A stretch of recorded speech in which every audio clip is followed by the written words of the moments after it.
Hello, Nay? Opo, nandito na po ako sa bahay nila Lola. Maglilinis po muna ako bago dumating ang mga buyer bukas.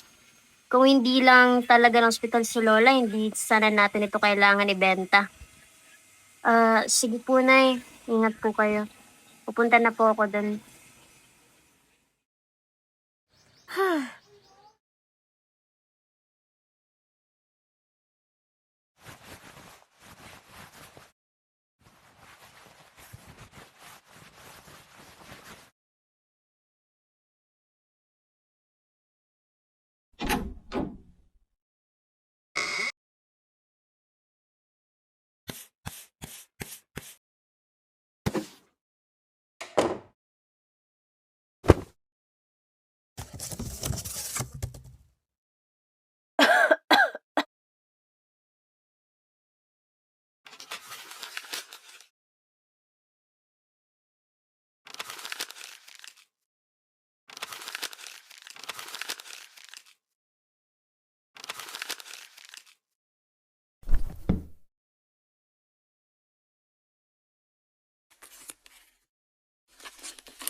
Mga liham mula kay Andres?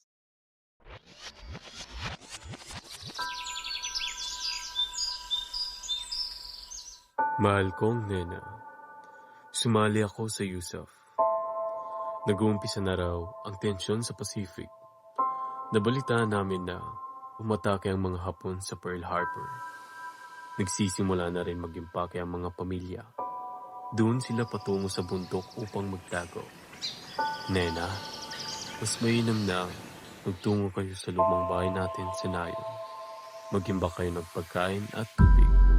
Mag-iingat kayo palagi.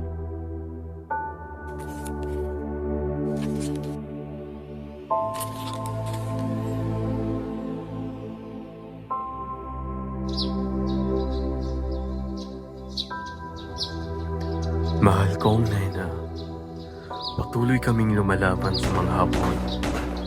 Mahirap ang buhay dito. Kulang sa pagkain at gamot, pero hindi kami sumusuko.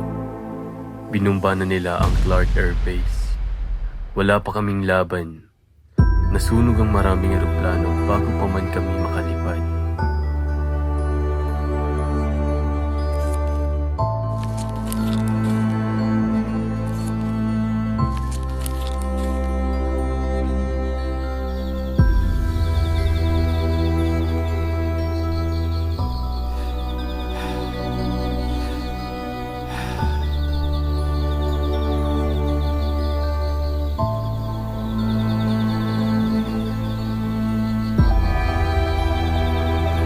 Nena, bumagsak na ang bataan.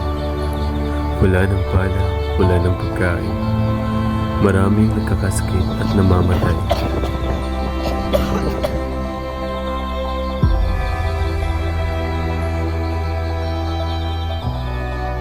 Libo-libong sundalong Pilipino at Amerikano ang napipilitang sumuko.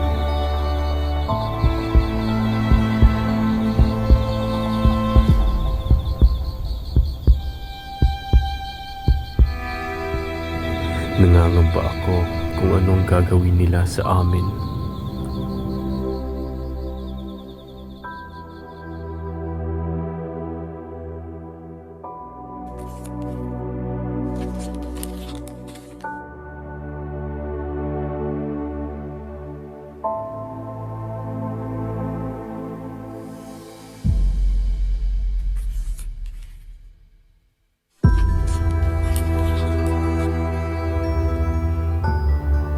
Pinapadyak kami sa daan ng mahigit 100 kilometro.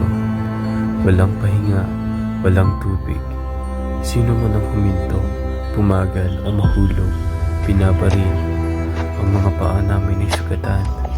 Katawan ay pagod na pagod, pero hindi kami pinapahinto.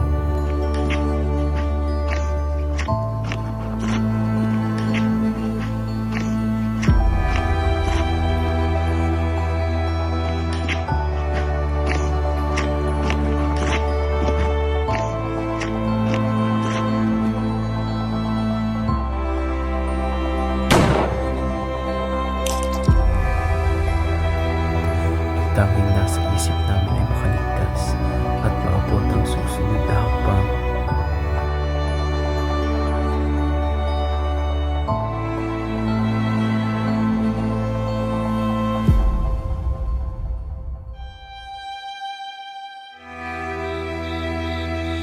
Naririnig ko ang yabag nila. Malalaki, mabigat, umaalingaw sa sahig. Dali-dali kami nag-impake na konti namin gamit. Hindi namin alam kung hahanapin kami o hindi. Pero alam kong kung mahuli kami, wala nang makakapigil sa kanila.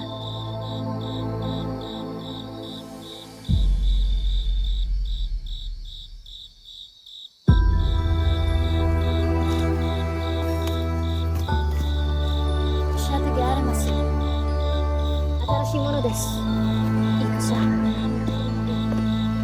Kinuha ang pagkain, pera, at yung mga babae, tinatago namin. Kaya tumakas kami, patungo sa dilim ng kagubatan, dala ang takot at pag-asang makaligtas.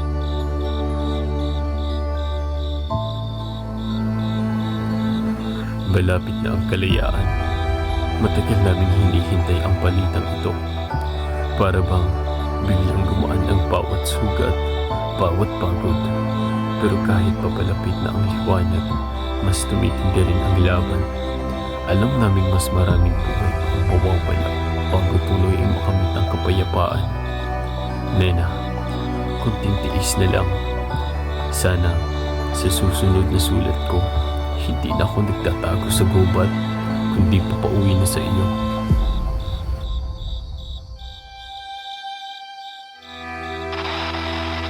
Now here is Jose Guerrero in Sagap.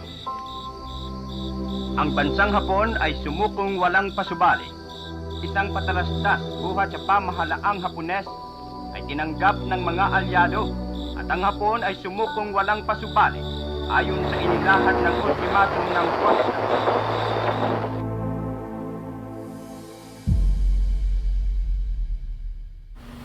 Mahal kong Nena, kung sakali hindi ako makabalik, tandaan mo, minahal kita kahit sa gitna ng digmaan.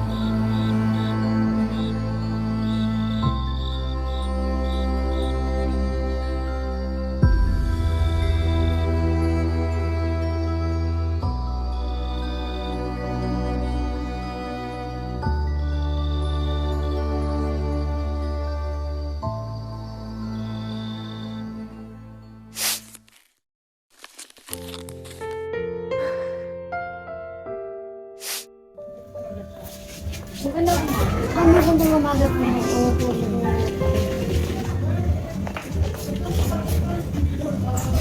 Maganda pong property ninyo. May kasaysayan po ba yan? Opo. May kasaysayan po ito kasaysayan ng pagmamahalan at sakripisyo. Pwede po niyo muna makita. Pwede po kayo pumaksa.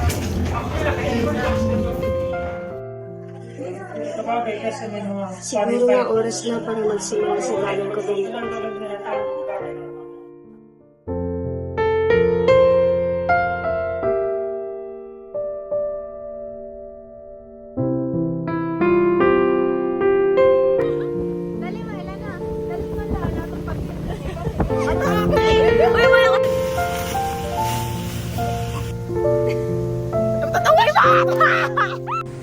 Dali, magtikam na nag-asa.